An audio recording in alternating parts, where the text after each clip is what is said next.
Hi everyone, I'm Ngọc Duy and I'm here to keep you updated with the latest and most relevant stories straight from VietnamPlus News.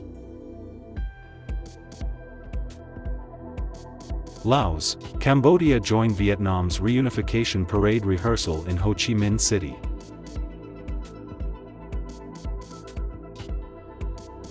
Helicopters, fighter jets soar over Ho Chi Minh City skies.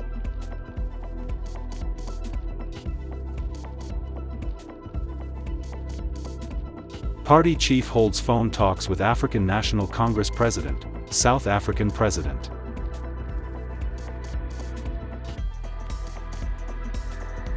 VZOC 2025 to highlight Buddhist insights for world peace, sustainable development. Living History, War Artifacts honor historic April 30th.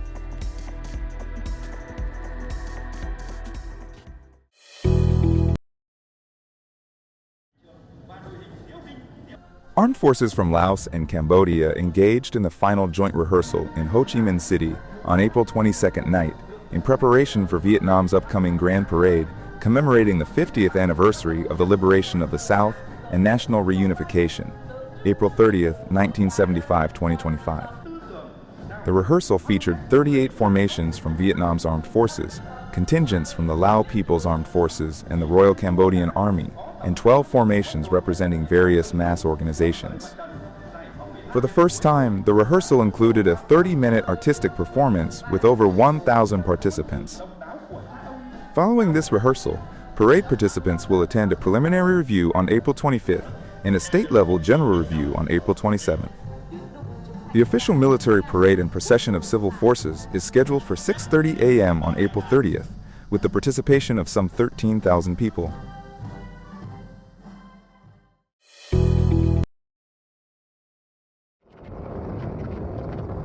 On the morning of April 22nd, helicopter and Su-30 Mk2 fighter jet formations performed a coordinated rehearsal over downtown Ho Chi Minh City, flying in formation and trailing the party flag and national flag. Departing from Bien Hoa Airport, the squadrons conducted the rehearsal as part of preparations for the upcoming military parade, and march marking the 50th anniversary of national reunification. The aerial formation was organized into 3 squadrons in a 3-4-3 formation, with helicopters spaced 30 meters apart within each unit. This marked the second time helicopters carried out a flag-flying display in central Ho Chi Minh City, following reconnaissance flights and a previous flag-flying session on April 18th. This is the first time such a large number of military aircraft has performed over the skies of Ho Chi Minh City.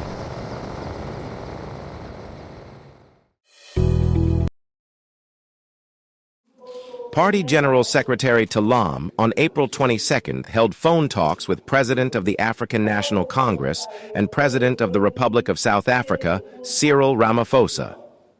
Ramaphosa affirmed that South Africa highly evaluates the brotherly solidarity and good cooperative relationship, as well as the mutual support between the two parties. A relationship that has been cultivated by leaders and the people of the two countries since the period of fighting against colonialism and continues to be consolidated and developed in the current cause of national development. In the emotional and proud atmosphere of the 50th anniversary of the liberation of the South and the national reunification of Vietnam, the African National Congress president sent his congratulations to the party, state, and people of Vietnam on this important occasion.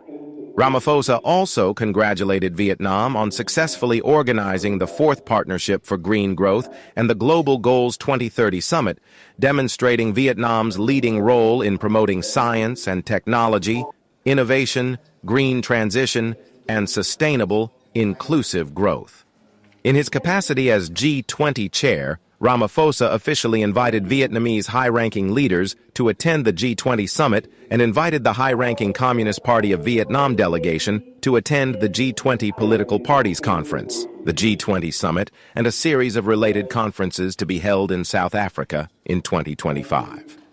The two sides agreed to promote the implementation of many cooperation activities to enhance political trust, effectively promote the cooperation framework, Partnership for Cooperation and Development between Vietnam and South Africa, including actively exchanging and soon signing a memorandum of understanding on cooperation between the two parties, creating a legal framework for the implementation of cooperation activities.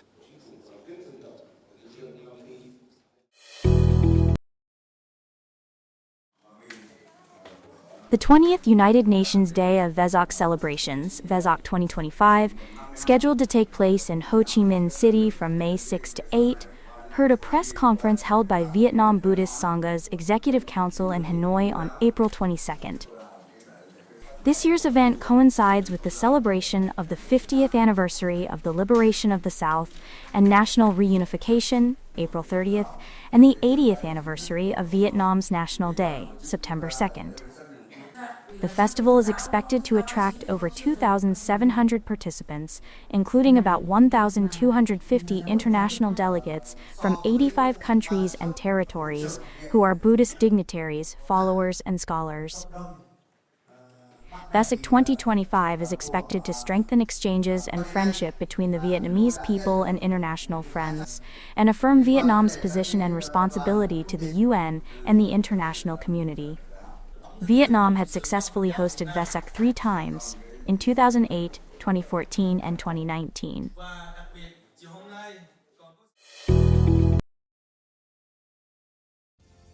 April 30, 1975 marked the liberation of the South and national reunification, a historic milestone of the country. At the Vietnam Military History Museum, artifacts preserved from that time serve as vivid witnesses to those heroic days. More than relics of battle, these items convey a deep yearning for peace and inspire pride and gratitude in today's generations. My child and I traveled from Tuyen Quang to visit the Vietnam Military History Museum. The section I most wanted to see was the one displaying artifacts from 1975. Coming here brings a very special feeling.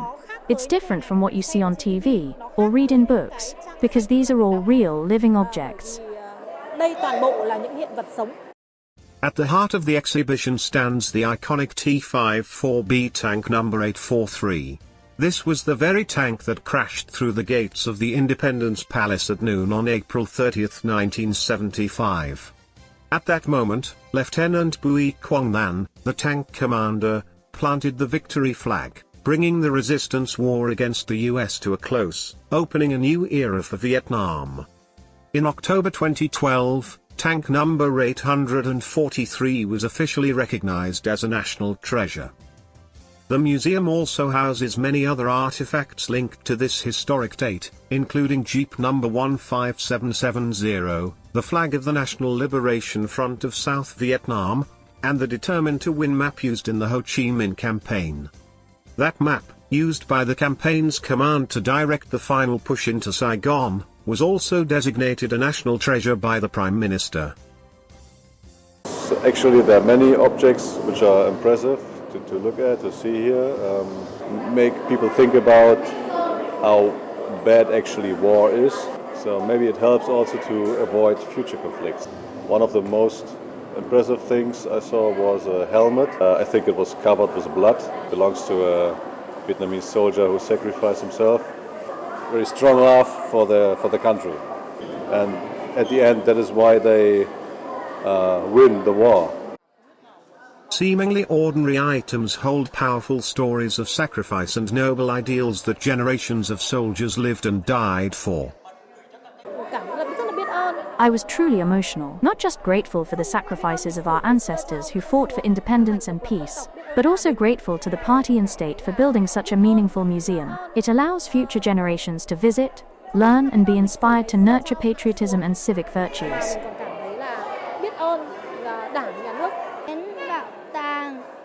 What impressed me most was the tank, because it helped our army win the war and bring peace to the people. These artifacts are not just relics of the past. They are bridges between history and the present, connecting past generations with those of today and tomorrow. They serve as a powerful reminder of the responsibility each Vietnamese citizen bears to protect the nation's independence and work towards its peaceful development.